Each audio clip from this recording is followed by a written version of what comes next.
Hey everybody, quick update time. Got dog hair on my face for my dog. Love him. Thank you for those who pushed phone calls, emails, whatever, Facebook, Instagram messages to their senators. Thank you to GOA. It was just struck down, it being the forced attempt at putting HR8 through, the universal background check bill. It was brought to the floor by Senator Chris Murphy from Connecticut, and he gave a spew of poor little old me and all kinds of statistics that he was looking to use to help persuade people to passing it. And many of his statistics were incorrect because, you know, if you want to watch it, I'll let it play here in a minute. But he did push for live universal consent, for unanimous consent, sorry. And Chuck Grassley from Iowa stood up and killed the bill. And in the process was talking about the Grassley-Cruz amendment from 2013, as well as his S1775. Did a video on that a while ago, beginning of the year probably. But Grassley got up and struck down the attempt of forcing this through. And then he pitched his own S1775, to which Chris Murphy objected and killed that as well. He was looking to do a live unanimous consent as well. So thank you to everybody who took action. Thank you to Gun Owners of America. I know they worked late into the night and all day today to get a senator to stand up, to definitely know that a senator was going to stand up against this. And it's not over, guys and gals. It is not over. If you want to watch it, Chris Murphy lied about, you know, not every state having background checks, or specifically even commercial sales. It's about 15, 18 minutes long. I'll let it run at the end of this video if you want to watch it. You really should, because this is what these people do when they're debating our ability to do things that they don't get to change. So it's really good for you to know what these people are doing. So I'll let that play here in a minute, but I want to thank each and every single one of you for helping to get this bill killed today. And don't rest on our laurels. Little tiny victory today. Squeaky wheel. You know, we got the oil, the grease today. But they're going to try again and again and again and again. That's why I always say, be safe and stay vigilant. Carry a gun to keep you, yourself, your friends, your family safe, as well as your community. And thank you for your time. I'm going to roll that video in right here. It's about 15-ish minutes. I don't remember off the top of my head because it's rendering behind me. But you should probably watch that. Give you an idea of how these things take place. With that said, here it goes. The senator from Connecticut. Thank you, Mr. President. I'm on the floor today to ask for unanimous consent from my colleagues to proceed to HR8, the House-passed bipartisan comprehensive background checks bill. And I want to tell you why I'm making this request. I understand the low likelihood of success, but I hope many of my colleagues took a minute to watch cell phone video from the school shooting in Michigan on Tuesday, excuse me. Absolutely terrifying to watch. In real time, children fleeing their classroom in fear that their lives were about to be ended. 100 911 calls came in to the police during the shooting. Surveillance footage reportedly shows the gunman entering a bathroom with a backpack, then exiting a minute later without the backpack, but with a handgun. He then started firing at students, and when they started to run, he, quote, methodically and deliberately walked down the hallway and aimed his gun into classroom and at students who were unable to escape. We think about the damage done in the number of lives lost, 4 so far, and those that were injured, but really the damage is so much broader because all of those kids who fled that violence, all of those kids who now don't think of school as a safe place, they are going through trauma and will go through trauma that may take a lifetime to address. And multiply that times millions, because that's what is happening to kids all across this country who don't feel school is a safe place any longer, who don't think their neighborhoods are a safe place any longer, who grow up in parts of this country in which everyday gun violence is routine. They don't believe they'll live past the age of 25. The damage happening across this country is acute, it is real, it is pervasive. This is an epidemic of gun violence that exists in the United States and nowhere else. The risk, though, is that this country thinks about gun violence only when there is a mass shooting or only when there is a shooting at a school. On Tuesday, the same day that the country was captivated by these terrifying images out of Oxford High School, in Taylor, Texas, 4 bodies were found at a home in that town after an apparent murder-suicide. Police said that Anthony Davis, 57-year-old, shot and killed his wife, his wife's stepchild, and the stepchild's romantic acquaintance.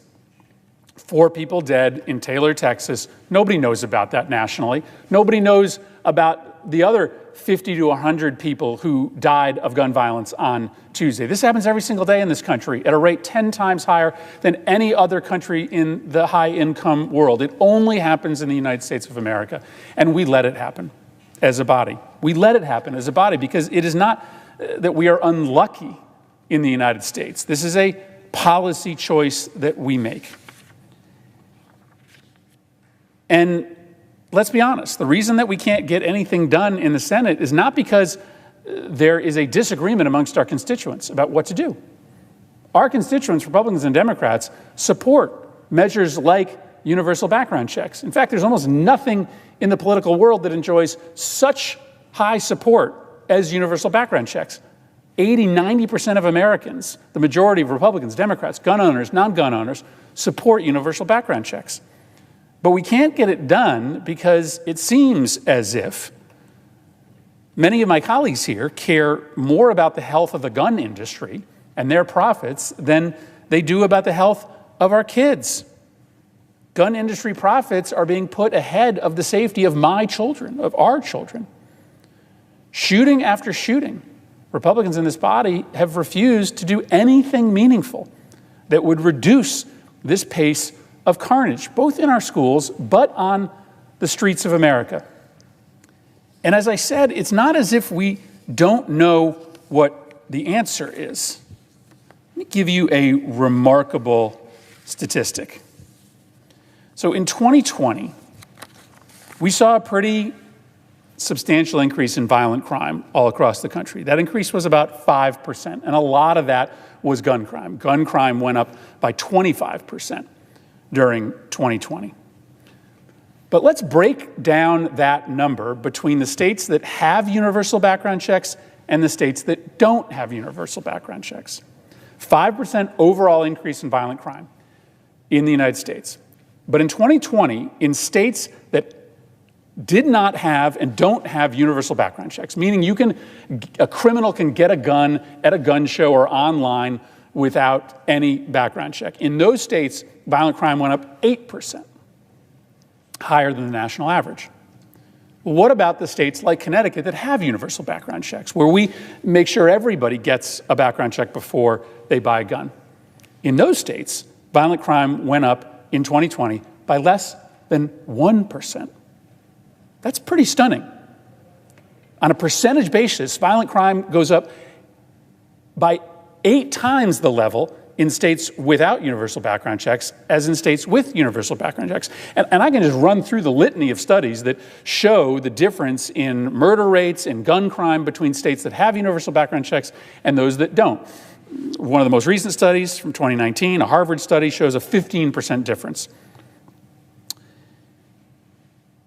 Now, that's surprising because no matter how strong Connecticut's background checks law is, states that don't have background checks end up allowing people to buy guns there, and they come into Connecticut. So until we have a national requirement that everybody go through a background check before, at the very least, they buy a gun in a commercial sale, then there's nothing that Connecticut can do to make itself completely immune to the epidemic of illegal guns. So that's why we're on the floor today, myself, Senator Blumenthal, and Senator Durbin, to ask our colleagues to pass into law a bipartisan piece of legislation that has already passed the House of Representatives. This is a bill that would expand background checks to all sales in this country, with certain exceptions for transfers between immediate family members. This is a bill, as I mentioned, that is supported by the vast majority of Americans, one of the most popular policy proposals that exists in this country today, and it will save lives. I mention the shooting in Texas because one of the critiques of this proposal often is, well, it wouldn't have stopped the last mass shooting. I don't claim that this proposal nor any other proposal to change the nation's gun laws will have an effect on every single shooting, but the data is the data, the statistics are the statistics, and this proposal is the most impactful when a state takes it. Universal background checks save lives, decreases gun violence, decreases violent crime. And the loss of life when it's a shooting on the streets of New Haven, one person being shot, that is just as shattering to the lives of the people who love that victim as is a mass shooting. And so I am hopeful that the Senate will make the decision today to pass this bill into law. I understand the chances are slim to none that this unanimous consent request will be adopted, but I am at my wit's end. I'm at my wit's end. And so I'm prepared to use whatever means I have as an individual senator to come down here and try to press this case forward. So I will ask at this point, knowing the senator from Iowa is on the floor, as if in legislative session, I would request unanimous consent that the Senate proceed to the immediate consideration of HR8, the Bipartisan Background Checks Act of 2021, which was received from the House. Further, that the bill be considered read a third time and passed, and that the motion to reconsider be considered made and laid upon the table with no intervening action or debate. Is there objection? Mr. President, The senator from Iowa. reserving the right to object, and I'd like to give some remarks. I want to start off with a process question to all 100 senators. Obviously, this is an important issue with a lot of people. Democrats control every committee in this body, and this bill is being offered when it could be brought up in the committee under regular order because they control the agendas of, in this case, the Judiciary Committee. So why hasn't that come up? Then I would remind people in 2013 that we actually had a vote on a Grassley-Cruz amendment that got the most votes so far of any gun issues in, I think, the year 2013. So now let's get to the issue that was brought up today by the senator from Connecticut. And let me say that we've got to have real regard for the position he takes because of the tragedy that happened in his state in 2012. Nobody's going to justify that, or if they did, they would be crazy for trying to say that something bad like that happened, that it's not a crisis for everybody.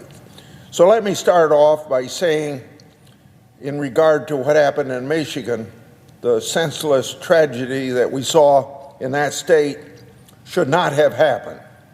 The shooter, as we've been told, killed 4 and injured others in a shocking act of violence. I cannot imagine what those families of victims are going through, because I guess you'd have to go through it to try to get their feeling about it.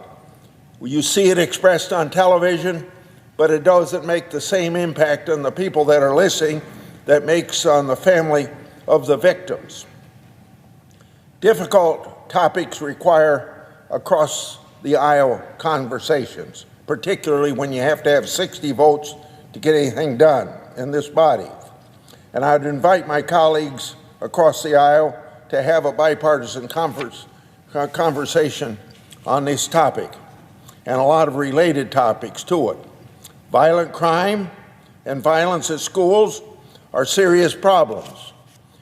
I've supported legislative efforts to improve the National Instant Criminal Background Check System, which we call NICS.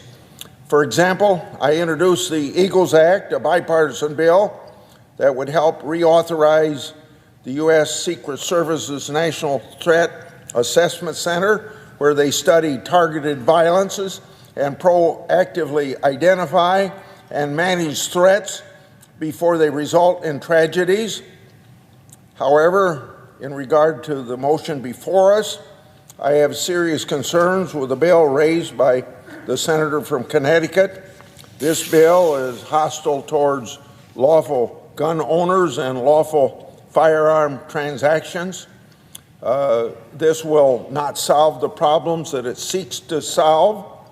So-called universal background checks will not prevent crime and will turn otherwise law-abiding citizens into criminals. I've introduced legislation along with Senator Cruz and Tillis called Protecting Communities and Preserving the Second Amendment Act. Our bill will be much more effective than the underlying bill and has been supported by a majority of the Senate in the past. And I think that's the same thing that I was referring to, a vote that got a majority but not 60 votes in 2013. But the Democrat leadership has blocked that approach, which I assume that they will do again today. This legislation, S. 1775, would reauthorize and improve NICS, increase resources for prosecution of gun crime, and address mental illness in the criminal justice system, which, if it had been addressed properly in the case of the Parkland, Florida shooting, that individual that had been identified, I think somewhere between 30 and 40 times as having very serious mental issues. And if he had been identified, he would have been in the NICS system and not be able to buy that gun. And that's just one thing, mental illness being a problem. And this legislation would also strengthen criminal law by including straw purchasing and illegal firearms trafficking statutes. It does that without burdening any Second Amendment rights of Americans. In addition, this bill would require a commission to study and report to Congress the underlying causes and triggers for mass shootings. The commission and study proposal could not come at a more important time, and I urge my colleagues to support this legislation that I will suggest to the Senate on a UC request. Therefore, Mr. President, I object to the motion that you've asked UC on. Objection is heard.